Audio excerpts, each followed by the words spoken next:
യേശു കൂടെയുണ്ടായിട്ടും വളരെയധികം സങ്കടപ്പെടുന്ന ശിഷ്യന്മാരെയാണ് നാം കാണുന്നത്. അലയടിക്കുമ്പോഴും കാറ്റ് വരുമ്പോഴും അവർ ഭയപ്പെടുകയാണ്. അമരത്തിരുന്നുറങ്ങുന്ന തമ്പുരാനെ അവർ നോക്കുന്ന പോലുമില്ല. പലപ്പോഴും നമ്മുടെ ജീവിതത്തിലും ഈ ഈശോ കൂടെ ഉണ്ടായിട്ടും നമ്മളത് മനസ്സിലാക്കാതെ ഭയപ്പെട്ട് ഈശോയിൽ നിന്ന് അകന്നു പോകുകയാണ്. അനുദിനം വിശുദ്ധ കുർബാനയിലൂടെ ഈശോയെ സ്വീകരിക്കുന്നവരാണ് നാം.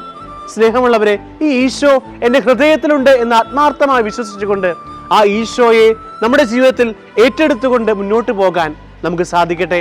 അപ്പോൾ ജീവിതത്തിൽ തന്നെ എന്ത് വേദനകളും എന്ത് സഹനങ്ങളും എന്ത് കാറ്റും കോളും വന്നാലും അതെല്ലാം മറികടക്കാൻ ദൈവം നമുക്ക് ശക്തി നൽകുന്നുവെന്ന് നമുക്ക് ഉറച്ചു വിശ്വസിക്കാൻ സാധിക്കും.